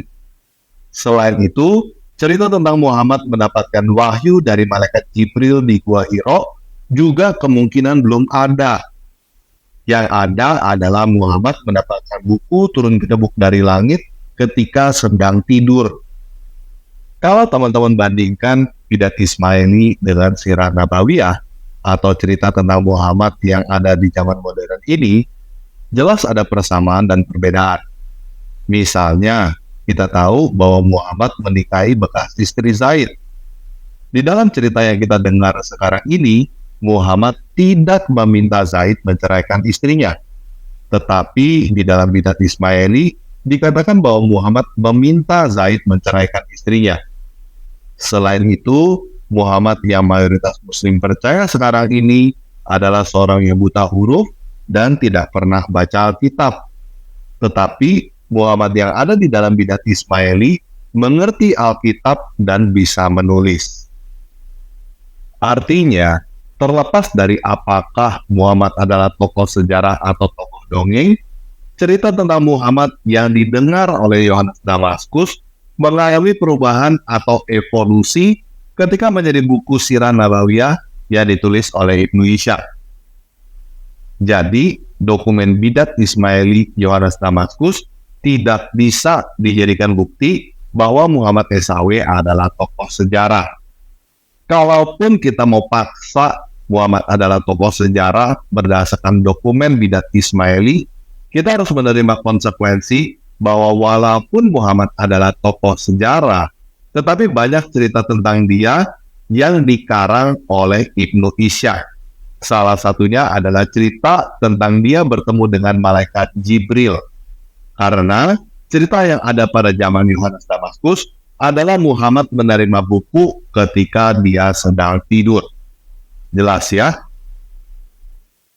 Nah, sebenarnya ada satu hal lagi yang menarik untuk dibahas dari dokumen bidat Ismaili ini. Konon, katanya Umayyah adalah dinasti Islam. Jika Umayyah memang adalah dinasti Islam, kenapa Yohanes Damaskus tidak ditangkap karena menista agama Islam? Karena di dalam dokumen bidat Ismaili, jelas sekali Yohanes Damaskus menghina Muhammad dan ajaran Islam. Tapi mungkin itu adalah topik lain yang bisa kita bahas di video yang akan datang. Apakah benar Umayyah adalah dinasti Islam? Ya. Nah, sekarang kita balik ke topik. Kita lihat dokumen apa lagi yang dibawa oleh Menachem Ali untuk membuktikan bahwa Muhammad adalah tokoh sejarah. Ini dokumen yang saya hadirkan, ini sudah diterbitkan oleh lembaga resmi dan prestisius. Lembaga apa itu? Lembaganya ini kampus yang sangat terkenal di dunia ini. Harvard University Press. Harvard, Pak, ini Harvard. Kampus Harvard. Dan ini diterbitkan tahun 2020. Sebetulnya ini dokumen kuno, tapi dicetak ulang sampai zaman kita ya. Tahun terbitnya tahun 2020. Itu cetakan awal tahun berapa itu? Di sini tidak ada penjelasan, tapi yang jelas kita akan tahu ini tokohnya bernama Sophronios of Jerusalem. Jadi Sophronius, namanya Sophronius. Sophronius of Jerusalem. Sophronius yang tinggal di kota Yerusalem ya. Beliau ini seorang rahib. Kalau disebut rahib berarti tokoh besar di kalangan Kristiani ya. Beliau lahir tahun berapa? Meninggal tahun berapa? Nah, kalau kita lihat dari data yang sifatnya data akademik, beliau itu lahir tahun 560 Masehi, meninggal atau wafat tahun 638 Masehi. Perhatikan ini angka penting, Pak Edi. Tahun 560 Masehi kalau dia dilahirkan, Nabi Muhammad SAW sudah lahir belum? Itu belum itu. Belum. Iya. Nabi Muhammad itu lahir tahun 571 Masehi. Berarti sebelum Nabi Muhammad Shallallahu Alaihi Wasallam dilahirkan, Sophronius sudah lahir lebih dulu. Iya. Sophronius meninggal tahun 638 Masehi. Ya, 638 Masehi. Iya. Nabi Muhammad Shallallahu Alaihi Wasallam itu meninggal tahun 632 Masehi. Selisih sedikit ya. Ya, berarti ketika Nabi Muhammad Sallallahu Alaihi Wasallam meninggal, Sophronius sebagai rahib Kristen yang tinggal di Yerusalem masih hidup. Berarti ini dan menulis buku ini. Dan menulis buku ini. Dan ini berarti dokumen yang sezaman dengan sang tokoh yang bernama Muhammad Sallallahu Alaihi Wasallam ataukah tidak? Sezaman. Sezaman. Ketika bicara mengenai nasab Nabi Muhammad Sallallahu Alaihi Wasallam, adakah dokumen eksternal di luar dokumen Islam Sezaman itu. yang sezaman dengan sang tokoh yang bernama Muhammad Sallallahu Alaihi Wasallam? Ini saya hadirkan dokumennya. Tulisan dari Sophronius, rahib Sophronius. Sekali lagi, lahir tahun 560 Masehi, meninggal tahun 638 Masehi. Ini sezaman dengan hidupnya Nabi Muhammad Sallallahu Alaihi Wasallam. Oke? Ya. Ya. Sekarang apa yang beliau komentari berkaitan dengan Nabi Muhammad Sallallahu Alaihi Wasallam, baik secara langsung atau secara tidak langsung. Ini awalnya homili, tapi dicatat, ya. Dan ini sezaman dengan kehidupan beliau. Ringkasnya di sini dia berkata, atas kehendak Bapa, saya terjemahkan saja ya supaya para netizen bisa memahami teksnya. Atas kehendak Bapa, dialah yang telah memelihara kebenaran dan iman yang lurus. Kalau bahasa Inggrisnya orthodox faith, iman yang lurus. Dan kita ya akan menumpulkan apa? Menumpulkan pedang-pedang kaum keturunan Ismail. Ya, kita akan menumpulkan pedang kaum Ismail, pedangnya kaum keturunan Ismail, dan kita akan mengembalikan pisau belati kaum Sarasen. Kaum Sarasen itu siapa? Nah, belum saya jelaskan. Iya. Ya. Jadi di sini ada ungkapan kaum keturunan Ismail, Iya. ada ungkapan kaum Sarasen, dan kita akan menghancurkan mata mata anak panah kaum Hagaren. Oh, ada Sanasen, ada Hageren. Jadi ada 3 kata kunci ya. Kaum Sarasen, Ya. kaum Ismail, kaum Hagaren. Ya. Siapa mereka ini? Apakah mereka ini ada kaitan dengan tokoh yang bernama Muhammad Sallallahu Alaihi Wasallam? Ya. Atau tidak ada hubungan sama sekali? Ungkapan kaum Sarasen di sini dalam bahasa Yunani disebutkan Sarakeniken. Ya, Sarakeniken. Sarakeniken itu dari dua kata. Sara, Ya. berarti Bunda Sara. Oh. Kenos. Ini berarti nasabnya disandarkan kepada Sarah. Ya. Kemudian Hagaren. Hagaren. Kalau bahasa Yunaninya disebut agarikon. Dari 2 kata juga. Agar. Dari kata agar itu ya Hagar. Ibu ajar. Kemudian kenos berarti nasabnya disandarkan kepada Hagar. Ajar. Kemudian Ismail, kaum Ismail ya. Kalau di bahasa Inggris Ismailite, kaum Ismail, kaum keturunan Ismail. Dalam bahasa Yunani di sini menggunakan istilah Ismaelitiken. Ismaelitiken sama dari kata Ismail ya, plus kenos. Jadi Ismail plus kenos, Ismaelitiken. Sarah Keniken, Sarah plus Kenos. Agariken atau Agarikon, itu Agar plus Kenos. Artinya nasabnya nyambung kepada Ismail, nasabnya nyambung kepada Sarah, nasabnya nyambung kepada Hagar. Siapakah mereka ini? Mereka itu yang dimaksud adalah satu kumpulan suku bangsa yang sebenarnya itu adalah keturunan Ismail, tetapi juga disebut sebagai keturunan Hagar secara biologis. Dan sekaligus sebagai keturunan Sarah secara yuridis. Ibu tiri ya. Ibu tiri. Karena tradisi Kristen, ini lagi-lagi tradisi Kristen. Jadi, kalau kita mau jujur dengan fakta dan data, dokumen, kitab, sekali lagi, harus dengan bukti, dengan kitab, dengan dokumen. Betul. Ini saya hadirkan datanya. Dan ini ditulis dalam bahasa Yunani. Dan jelas disapa dengan sebutan Ismaelitiken. Nasabnya nyambung kepada Ismail, kaum keturunan Ismail. Sekaligus kaum keturunan Hagar.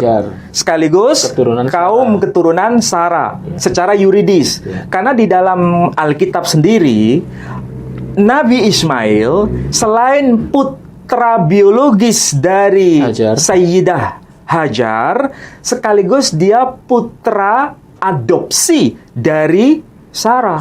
Dan itu tradisi bangsa Akadia, bangsa Timur Tengah sebelum munculnya era Nabi kita Muhammad Sallallahu Alaihi Wasallam. Tertulis di dalam Alkitab itu apa? Kalau Sarah tidak punya keturunan secara biologis, dia bisa meminta dari yang lain, nanti anaknya itu menjadi anak beliau. Makanya dalam Alkitab kan disebut, oleh karena dia, aku akan punya keturunan. Itu ucapan Sarah kepada Abraham. Iya, betul. Saudara kita kaum Nasrani juga paham itu. Jadi membahas mengenai Nabi Muhammad Sallallahu Alaihi Wasallam itu kita bisa melalui dokumen ini. Ringkasnya dokumen ini memberikan informasi kepada kita bahwa ada yang disebut sebagai kaum keturunan Ismail, yang nama lainnya adalah kaum keturunan Hagar, yang nama lainnya adalah kaum dari Sarasen. Artinya kaum keturunan Sarah. Jadi kalau dalam bahasa Inggris disapa dengan sebutan kaum Sarasen, berarti ini kaum keturunan Ismail. Kalau disebut sebagai kaum Hagaren, ini berarti juga kaum keturunan Ismail. Tiga istilah ini merujuk pada kaum yang sama, yakni kaum keturunan Ismail. Oke? Ini dokumen yang sezaman dengan Nabi Muhammad Sallallahu Alaihi Wasallam. Nah, Menachem Ali menunjukkan Okodies yang ditulis oleh Sophronios dari Yerusalem yang hidup dari tahun 560 sampai 638. Jadi, ini jelas adalah catatan yang benar-benar sejaman dengan Muhammad SAW yang hidup dari tahun 571 sampai 632. Sophronius sudah lahir sebelum Muhammad lahir dan meninggal setelah Muhammad meninggal. Tetapi masalahnya, Sophronius sama sekali tidak menyebut nama Muhammad atau variannya seperti Mamet dan lain sebagainya. Dia hanya menulis tentang Saraken, Hagarin, dan Ismaili yang memang sudah ada jauh sebelum Sophronius hidup. Jadi, Sophronius yang lahir sebelum Muhammad dan meninggal setelah Muhammad tidak tahu apa-apa tentang Muhammad SAW yang katanya sangat terkenal pada zamannya. Ini persis yang sebenarnya menjadi masalah. Kenapa kesejarahan Muhammad dipertanyakan? Kenapa tidak ada satu orang pun yang hidup sejaman dengan Muhammad menulis tentang Muhammad? Bahkan tidak ada satu prasasti pun yang diukir di atas batu oleh para pengikut Muhammad yang katanya menang perang. Apakah Muhammad beneran ada? Benarkah perang-perang Muhammad itu sungguhan terjadi? Jadi, sebenarnya Menachem Ali menunjukkan dokumen ini adalah sebuah blunder. Karena dokumen yang dia tampilkan adalah dokumen yang menunjang bukti bahwa Muhammad bukan tokoh sejarah. Jelas ya? Oke, mari kita dengar lebih lanjut apa yang ingin disampaikan oleh Menakem Ali. Nah, dokumen eksternal yang lain, ya, itu ditulis oleh seorang tokoh gereja juga, rahib terkenal di kalangan tradisi Kristen Ortodok, Ya. tradisi Kristen Protestan, dan tradisi Kristen Katolik. Tahu tokoh ini? Siapakah beliau? Theophanes, Santo Theophanes. Sering terkenal nama ini. Ya, Santo Theophanes itu beliau lahir tahun 758 atau 760 Masehi. Ya. Meninggal tahun 817 Masehi. 817 Masehi. Berarti abad keberapa ini? Abad ke-9. Sama Beliau 8. wafat beliau wafat pada abad ke-9. Iya. Ini ternyata ya bisa dikatakan satu zaman dalam tanda kutip ya dengan Imam Muslim. Imam Muslim itu kalau dihitung dari sisi tahun Masehi ya, Imam Muslim itu lahir tahun 821 Masehi. Masehi. Ya. Meninggal tahun 875 Masehi. Oh. Jadi Theophanes ketika meninggal tahun 817 Masehi, Ya. Imam Muslim belum dilahirkan. Belum. Ya. Karena Imam Muslim baru lahir tahun 821 Masehi. Ya. Ya kan? Dan meninggal tahun 875 Masehi. Berarti lebih tua mana dokumen kitab Sahih Muslim yang ditulis oleh Imam Muslim dengan dokumen yang ditulis oleh Santo Theophanes? Iya, Theophanes. Santo Theophanes lebih tua. Iya. Tetapi jaraknya tidak terlalu jauh, ya, tidak terlalu jauh. Kalau tahun hijrinya, Imam Muslim itu lahir tahun 204 Masehi, 204 Hijri, meninggal tahun 261 Hijri. Nah, pertanyaannya sekarang, apa yang tertulis dalam kitab Sahih Muslim? Di dalam kitab Sahih Muslim itu ada penjelasan siapakah Nabi Muhammad SAW itu. Nasabnya nyambung kepada siapa? Apakah nasabnya nyambung kepada Ismail ataukah tidak? Dalam Sahih Muslim dikatakan ada satu hadis terkenal, dan tentu ini kaitannya dengan pengkajian nasab. Dikatakan demikian, Innallaha astafa Kinanah min waladi Ismail wastafa Quraisyan min Kinanah wastafa min Quraisy Bani Hashim wastafani min Bani Hashim. Innallaha astafa Kinanah min waladi Ismail. Sesungguhnya Allah telah memilih seorang yang bernama Kinanah di antara keturunan Ismail. Wastafa Quraisyan min Kinanah. Dan Allah telah memilih suku Quraisy dari antara keturunan Kinanah. Wastafa min Quraisy Bani Hashim. Dan Allah memilih, jadi Allah telah memilih Bani Hashim dari antara suku Quraisy. Wastafani min Bani Hashim. Dan Allah memilih aku, kata Nabi, dari antara keturunan Bani Hashim. Jadi dalam kitab Sahih Muslim disebutkan Nabi Muhammad SAW nasabnya itu nyambung kepada suku Quraisy. Iya. Suku Quraisy nasabnya nyambung kepada Ismail. Iya. Ya. Kalau kita sebagai Muslim percaya tidak dengan hadis ini? Percaya. Percaya. Iya. Semua kita percaya. Semua percaya. Kenapa? Karena Sahih Muslim itu kitab yang paling sahih setelah Sahih Bukhari. Oke? Tapi kalau ini dokumen internal, itu berarti hanya klaim sepihak. Iya. Hanya klaim umat Islam. Kalau hanya klaim umat Islam, cukup diimani, selesai. Nggak perlu menakut-nakuti orang non-Muslim. Kalau kamu tidak percaya bahwa Nabi Muhammad nasabnya nyambung kepada Ismail, kamu berdosa. Nggak bisa menakut-nakuti seperti itu. Kenapa? Karena ini dokumen internal Muslim. Iya. Kalau mau menakut-nakuti, ya, saya pakai istilah menakut-nakuti ya.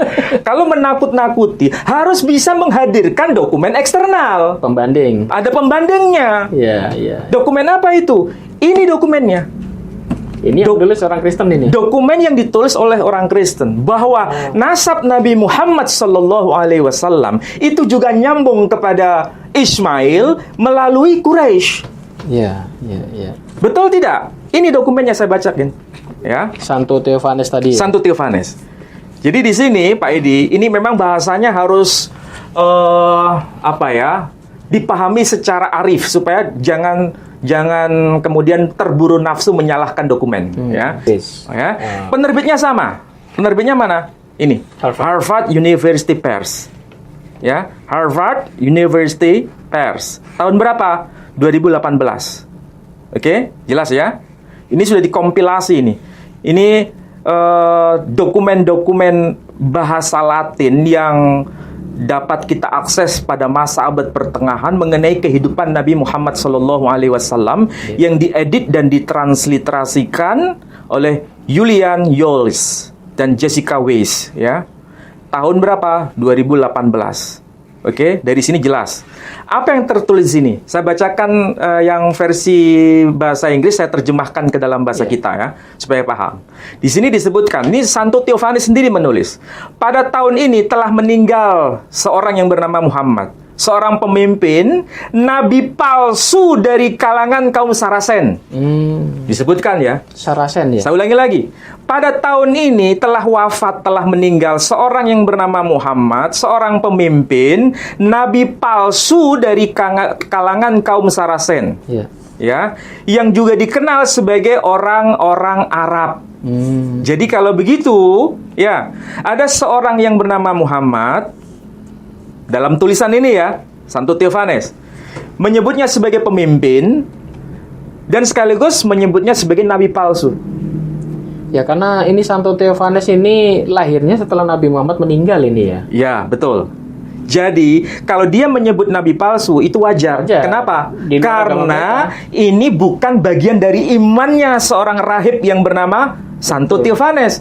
Kalau dia menganggap seorang nabi yang benar, berarti dia jadi muslim. Muslim dia. Iya kan? Tapi karena dia bukan muslim, seorang Kristen, wajar dia anggap sebagai nabi palsu. Agama baru soalnya. Karena dianggap sebagai agama baru yang dianggap menyimpang. Iya. Kalaupun disebut sebagai nabi palsu, tidak ada masalah. Tapi dia mengakui bahwa ini tokoh historis. Ada keberadaan. Bukan tokoh fiktif. Bahkan menyebut nama langsung ya. Menyebut nama langsung.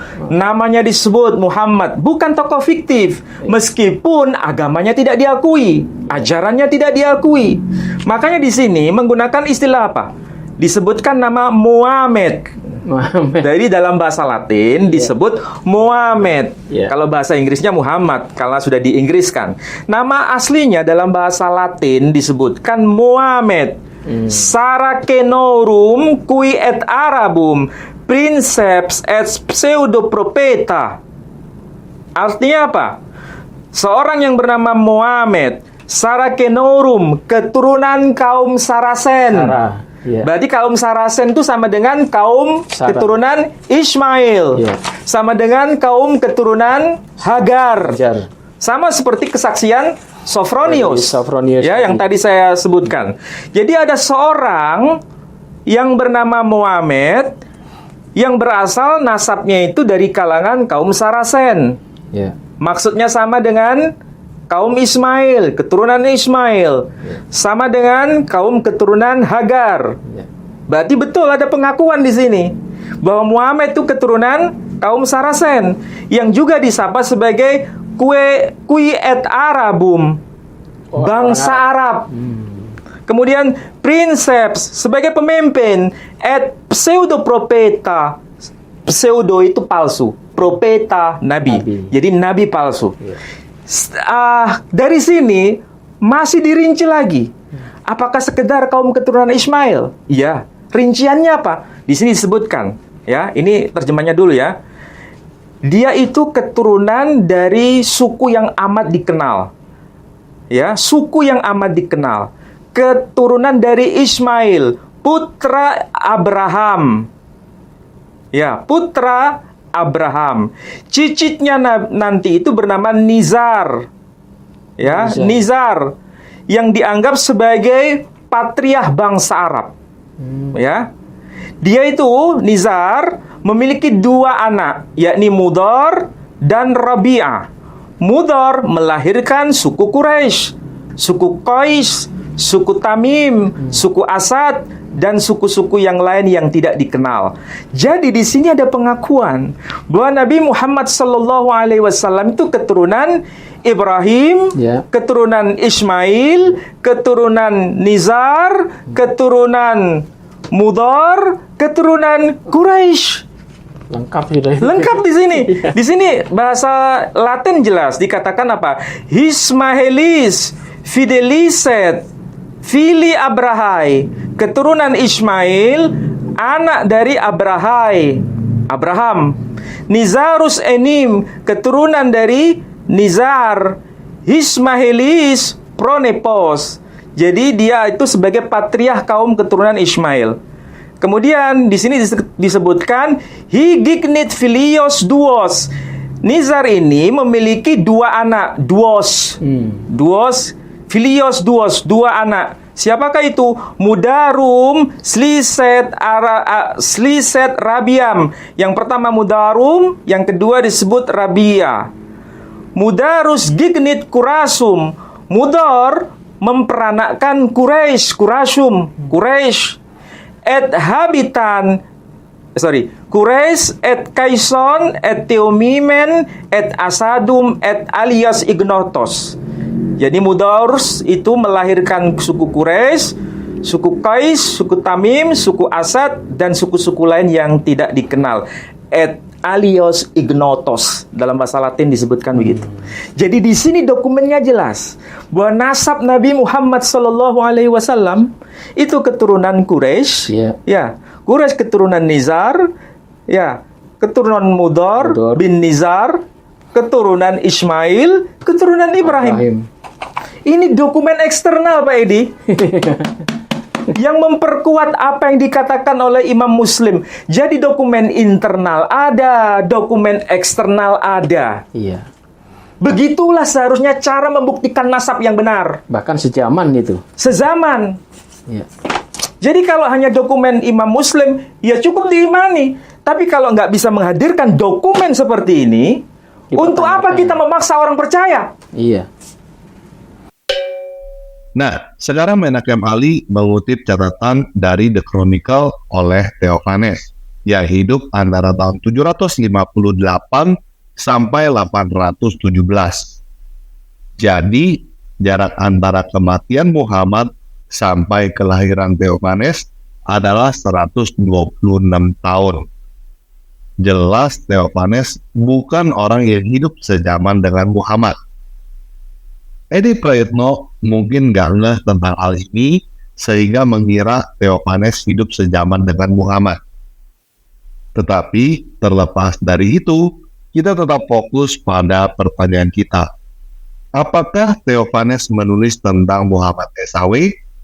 Kali ini saya harus menjawab iya juga. Pertanyaan selanjutnya, dari mana Theophanes tahu cerita tentang Muhammad yang lebih detail daripada Yohanes Damaskus?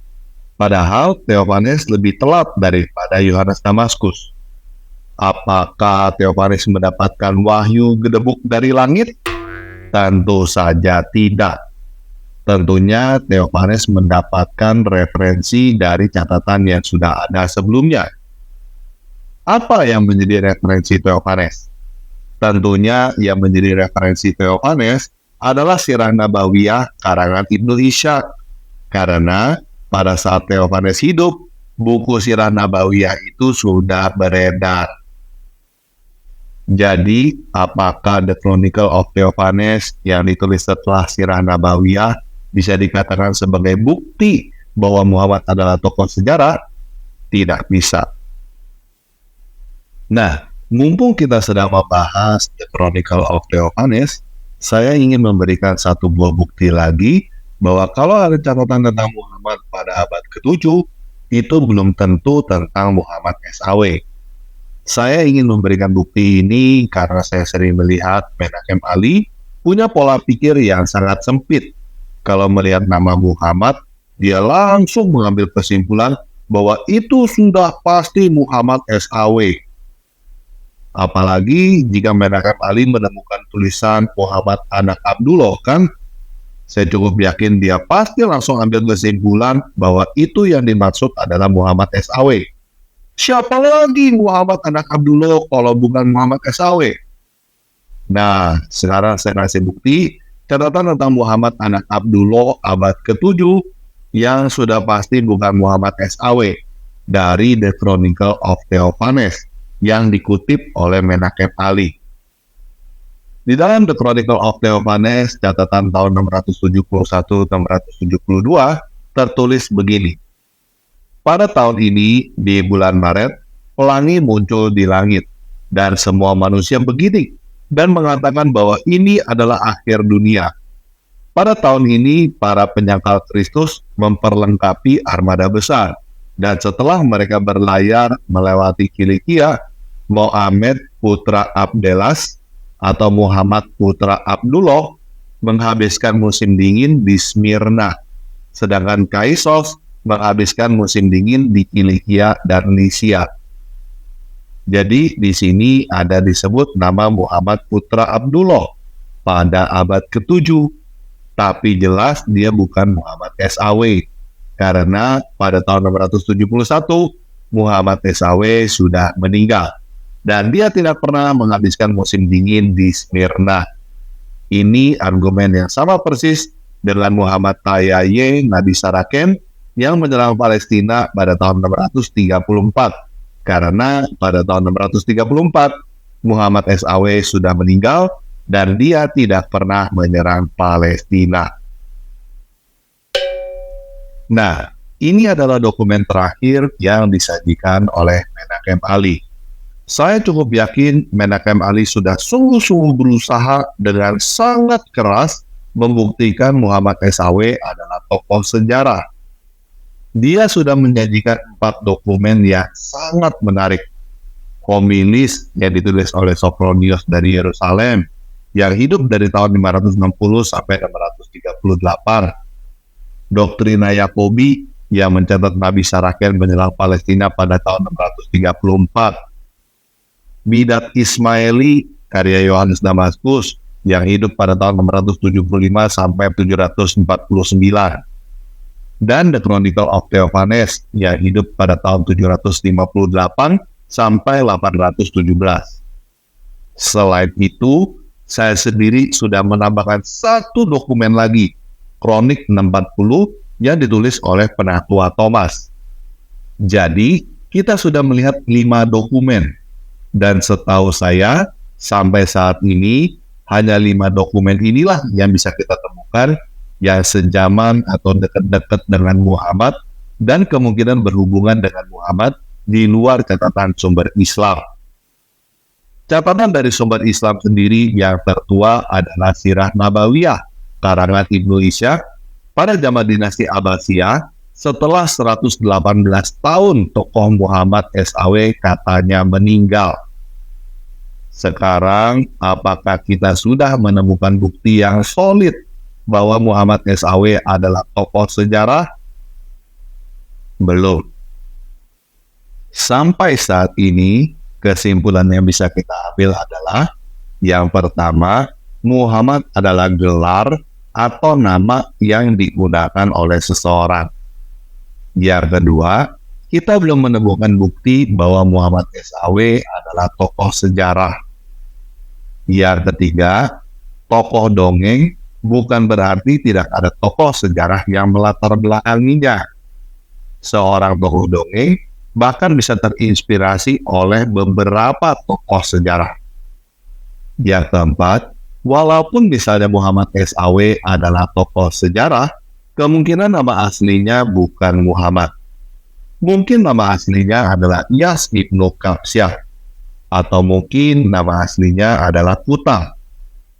Yang kelima, walaupun misalnya Muhammad SAW adalah tokoh sejarah dan nama aslinya memang Muhammad, cerita tentang dia yang beredar belum tentu benar semua. Belum tentu itu adalah cerita sejarah. bisa jadi cerita dongeng atau cerita bohong. Teman-teman yang muslim tentunya pernah mendengar kata hadis doif atau hadis palsu. Itu ada di dalam dunia Islam sendiri. Artinya, walaupun misalnya Muhammad SAW adalah tokoh sejarah dan nama aslinya memang adalah Muhammad, banyak orang yang mengarang cerita dongeng tentang dia. Yang keenam, walaupun misalnya Muhammad SAW adalah tokoh sejarah, nama aslinya memang Muhammad, dan dia sendiri yang bercerita tentang apa yang terjadi, bukan berarti itu pasti adalah cerita sejarah. Contohnya Isra Miraj. Jika teman-teman percaya Isra Miraj adalah peristiwa sejarah yang benar-benar terjadi, silakan aja. Itu hak teman-teman. Tetapi kenyataannya, ada banyak akademisi muslim sendiri yang berkata Isra Miraj adalah mimpi Muhammad yang dia ceritakan kepada banyak orang. Isi mimpi bukan sejarah, guys. Oke? Nah, ini adalah pendapat pribadi saya. Menurut saya, Muhammad SAW adalah tokoh fiksi yang terinspirasi dari tokoh sejarah. Salah satu tokoh sejarah yang melatar belakangi Muhammad SAW adalah Iyas Ibnu Kapsyah. Tetapi cerita tentang dia mengalami banyak perubahan, seperti dari suku Tayaye menjadi suku Quraisy, dari gubernur Al-Hira menjadi Gua Hira. Berikutnya, menurut saya, Ibnu Kapsyah ini adalah orang yang berbeda dengan Mamet di dalam bidat Ismaili. Dari bidat Ismaili, kita bisa mengambil kesimpulan bahwa surat-surat Al-Quran sudah ada pada zaman Yohanes Damaskus, dan pasti ada orang beneran yang menulisnya. Tidak mungkin surat-surat itu turun gedebuk dari langit. Jadi, Mamet yang dimaksud oleh Yohanes Damaskus pasti beneran ada. Tetapi nama aslinya belum tentu Mamet, dan dia bukan Iyas Ibnu Kapsyah. Mungkin ada seseorang lain, mungkin itu yang namanya Kutam, lalu ganti nama menjadi Muhammad. Surat-surat di dalam Al-Quran juga belum tentu ditulis oleh satu orang. Bisa jadi surat-surat Mekah dan surat-surat Madinah itu ditulis oleh dua orang yang berbeda. Dan bisa jadi surat Al-Fatihah ditulis oleh orang lain lagi, di luar kedua orang itu. Yang pasti, bukti-bukti arkeologi naskah kuno Al-Quran yang masih ada sampai saat ini membuktikan bahwa isi Al-Quran terus bertambah sepanjang dinasti Umayyah dan baru berhenti ketika zaman dinasti Abbasiyah. Artinya, ada kemungkinan surat-surat Al-Quran ditulis oleh banyak orang dan dibukukan atau difinalisasi oleh dinasti Abbasiyah. Lalu, semua cerita rakyat di balik semua surat-surat itu dikumpulkan dan dirajut dengan epik oleh Ibnu Ishaq di dalam Sirah Nabawiyah, sehingga menjadi seorang tokoh Muhammad SAW untuk kepentingan legitimasi kekuasaan dinasti Abbasiyah. Jadi, sampai saat ini, setelah mendengarkan bukti-bukti dan argumentasi dari Menachem Ali, saya tidak diyakinkan bahwa Muhammad adalah tokoh sejarah. Yang saya lihat adalah Menachem Ali menggunakan beberapa pendekatan cacat logika, seperti pola pikir hitam putih. Kalau bukan ini, pasti itu. Jumping to conclusion. Langsung ambil kesimpulan tanpa pikir panjang. Dan bias konfirmasi. Tebang pilih bukti. Hanya mencomot sepenggal kalimat demi mengkonfirmasi keyakinannya. Dan membuang bukti-bukti lain yang tidak sesuai dengan keyakinannya. Oleh karena itu, saya masih berpendapat bahwa Muhammad adalah tokoh fiksi yang terinspirasi dari tokoh sejarah. Seperti halnya Santa Claus adalah tokoh fiksi yang terinspirasi dari tokoh sejarah Santo Nicholas. Kamu tidak bisa berkata bahwa Santa Claus adalah tokoh sejarah karena kamu menemukan Santo Nicholas adalah tokoh sejarah. Santa Claus tetap adalah tokoh fiksi. Walaupun ada Santo Nicholas, tokoh sejarah yang melatar belakanginya. Oke, sekian video kali ini. Kalau teman-teman suka topik kritik sejarah seperti ini, silakan cari video-video lain di playlist kritik sejarah channel Tanpa Ragi. Jangan lupa klik subscribe, jempol, dan bagikan ya. Yesus Kristus memberkati. Sampai jumpa. Yang bawahan dari Gabawan, kepalanya sungsang, otaknya diselangkang. Surganya cuma batang yang mencari lubang, selalu mimpi disayang oleh para dayang. Hidungnya belang, mulutnya lancang, suka menantang. Dengan muka garang, tidak bisa menang. Kalau tidak curang, sering dapat uang. Menggunakan parang, tapi ngaku dagang di tanah abang.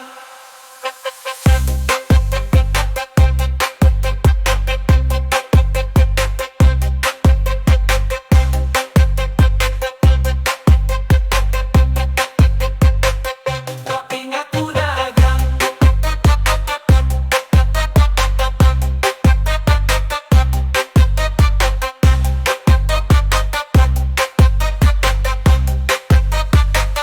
Di tanah bawang yang terbelakang, pengetahuannya kurang, nuraninya hilang. Percaya Tuhan yang berhutang, untuk Nabi berperang. Suka barang benci semua orang, merapok para tukang yang bekerja di ladang. Memperbudak bujang dan perempuan yang malang. Baju putih dia pasang lalu pergi ke simpang. Ibadahnya adalah nampang, supaya dikira nyumbang. Dongeng dia pegang, sejarah dia buang. Orang bawang yang sedang tegang, jangan kamu girang, jangan kamu senang. Tidak ada gamang, tidak ada bimbang. Gerakan kamu datang, disiksa sampai ke tulang. Di atas seutas ban, kamu akan dipanggang sampai waktu yang panjang dan tidak terbilang. Hukumanmu seimbang dengan dosamu yang kadang, jika kamu tidak pulang dari jalan pedang. Jadi tobatlah sekarang, sebelum kesempatanmu melayang.